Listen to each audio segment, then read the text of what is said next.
جیسے مال صدقہ ہے، ایسا ہر آدمی کا نیک عمل اس کی زندگی کا صدقہ ہے. اس کا جتنا یہ اخفا کر سکتا ہے، ہاں پوشیدہ کر سکتا ہے، یہ اس کے اظہار سے بہتر ہے. اظہار تو ضرورت کے لیے کرنا پڑتا ہے. جیسے فرض نماز جماعت سے پڑھی جائے گی، فرض ہے کہ اظہار کر کے پڑھو تاکہ اور لوگ بھی پڑھیں. ورنہ کہ اپنی نیکیوں کو ایسے چھپاؤ جیسے اپنے گناہوں کو چھپاتے ہو. لوگ اپنے گناہوں کو، اپنی غلطیوں کو، اپنی کمزوریوں کو چھپاتے ہیں تاکہ ماحول میں رسوائی نہ ہو.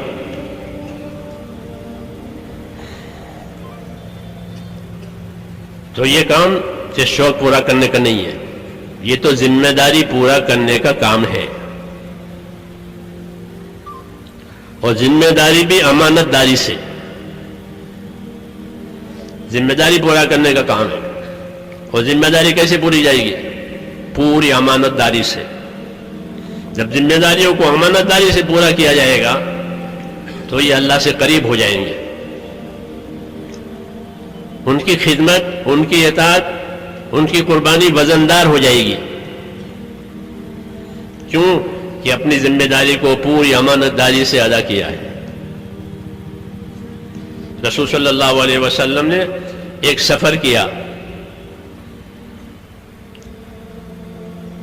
واپسی میں یا جاتے ہوئے ایک جگہ قیام ہوا، جنگل میں پڑاؤ، قافلے کا وہاں پڑاؤ ہوا. جگہ خطرے کی تھی، چاروں طرف ماحول خطرناک تھا، دشمنوں کا ماحول تھا. حضور صلی اللہ علیہ وسلم نے تقاضا رکھا کہ آج کی رات چوکیداری کون کرے گا؟ چوکیداری بھی ہمارے کام کا ایک حصہ ہے. جیسے آپ ذرا چوکیداری کرتے ہیں، سامانوں کی، مالوں کی، ہمارے ساتھی چوکیداری کرتے ہیں. یہ بھی ایک محنت ہے اور اس کی بڑی فضیلت ہے چوکیداری کی حدیثوں میں. تو فرمایا من یحرسنا اللیلہ، آج کی رات چوکیداری کون کرے گا؟ مشکل جگہ تھی، انصاری آ گئے تیار ہو کر. انصار مدینہ کی یہ خصوصیت تھی کہ مشکل کاموں کو اپنے ذمے لیتے تھے. مشکل کام یہ نہیں کہ عزت کے کام، شہرت کے کام، آسان کام کہ نہ، جو کام کٹھن ہو وہ اس کو لیتے تھے. یہ ان کا مزاج تھا. یہ سماج دین کے کام کرنے والوں کے لیے سبق ہے. کٹھن کام اپنے ذمے لو، طبیعت اطاعت کی بنے گی اور کام ہو جائے گا. مشکل کام، اعزازی کام نہیں، یہ کام اعزازی نہیں ہے. حضور نے فرمایا انصار مدینہ کو میں جانتا ہوں کہ ان کا مزاج ہے. انصار سے کہا تمہارا مزاج ہے، میں تمہیں جانتا ہوں کہ تمہارا مزاج یہ ہے کہ تکثرون عند الفزع وتقلون عند الطمع. کہ کوئی کٹھن کام ہوتا ہے، مشکل معاملہ ہوتا ہے تو اس کو ادا کرنے کے لیے اور پورا کرنے کے لیے تم سب سمیٹ کر کے آ جاتے ہو کہ اس کے لیے ہم حاضر ہیں، بتائیے کیا کرانا ہے. یہ وفاداروں کی شان ہے، یہ شان وفاداروں کی ہے. ہاں کہ ہم وفادار ہیں. تو فرمایا کٹھن کام یہ اپنے ذمے لیتے ہیں، اور کوئی میٹھا معاملہ ہوا، ملائم معاملہ ہوا تو چھوڑ دیتے ہیں. یہ میٹھا معاملہ ہے، ملائم معاملہ ہے، کوئی اور کر لے گا. بحرین سے مال آیا، پوچھا کیا کرنا ہے اس کو؟ انسان نے عرض کیا کوئی بات نہیں ہے، مہاجرین کو دے دیجئے. ملائم معاملہ ہے، میٹھا معاملہ ہے، رقم آئی ہے تو کس کو دیں؟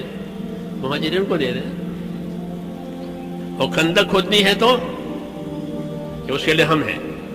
انصار کی جماعت 10 آدمیوں کی جماعت بنائی تھی خندق کھودنے کے لیے. خندق کھودنے کے لیے 10 آدمی کی جماعت بنائی تھی اور ناپ کر زمین دی تھی کہ یہ آدمی یہ اتنا کھودے اتنا کھودے.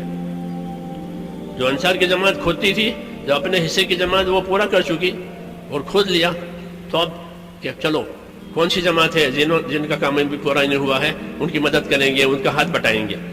یہ نہیں کہ ہماری زمانے تو ہم نے کام کر لیا. یہ کٹھن کام اپنے ذمے لیتے تھے.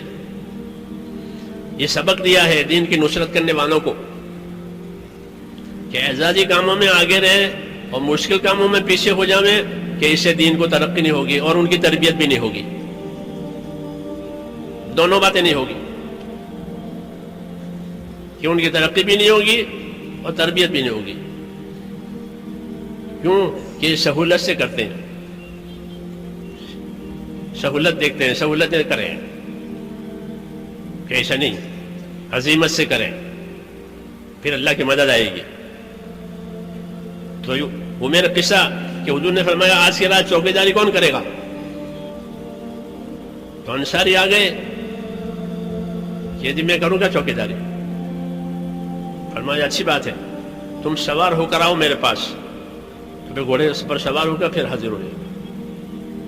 پھر وہ آپ نے بتایا یہ جگہ ہے کہ یہاں چوکیداری کرنی ضروری ہے, یہاں نگرانی کرنی ضروری ہے. جب جگہ بتا دی کہ اس جگہ سے ہوشیار رہنا, جاؤ, ہدایت دے دی. چلے گئے. رات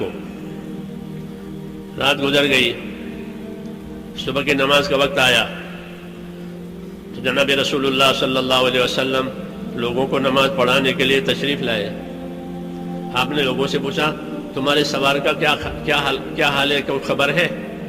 لوگوں نے کہا ہمارے پاس تو ابھی ہمارے سوار کی کوئی خبر آئی نہیں ہے, بس وہ رات کو گئے ہیں. پھر آپ نے نماز پڑھائی. نماز سے فارغ ہونے کے بعد فرمایا کہ تمہارا سوار آنے ہی والا ہے. اتنے میں وہ جھاڑیوں میں سے آتا ہوا نظر آیا, جنگل میں سے, اور آ کر کے سامنے کھڑا ہو گیا سلام کر کے. حضور صلی اللہ علیہ وسلم نے پوچھا, کیا پوچھا؟ یہ نہیں پوچھا خیریت ہے, رات کیسے گزری, یہ نہیں پوچھا. تربیت کی باتیں ہوتی ہیں. یہ پوچھا کہ یہ بتاؤ رات کو اپنے گھوڑے پر سے اترے تھے؟ یہ پوچھا. حل نزل تھا, رات گھوڑے پر سے اترے تھے؟ عرض کیا بالکل نہیں اترا, ساری رات چکر دیتا رہا. نماز کا وقت آیا, صبح کی نماز کا وقت, اس کے لیے اترا تھا. پیشاب کی حاجت ہوئی تھی, اس کے لیے اترا تھا. باقی پوری رات اپنے گھوڑے پر رہا اور اپنے کام میں مشغول رہا. یہ کارگزاری دی. جب انہوں نے یہ کارگزاری دی تو کیا جواب ملا؟ کارگزاری کے جواب میں یہ ملا قد اوجبتا, آپ نے اپنی جنت واجب کر دی, جاؤ.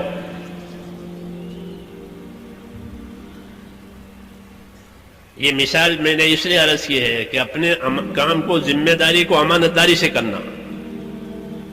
یہ پوری امانت داری سے کام کیا ہے. رات بھر اپنے گھوڑے سے نہیں اترے.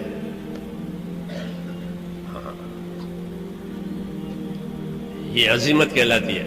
اللہ کے کام کی عظمت, اس کے حدود قیود کی حفاظت.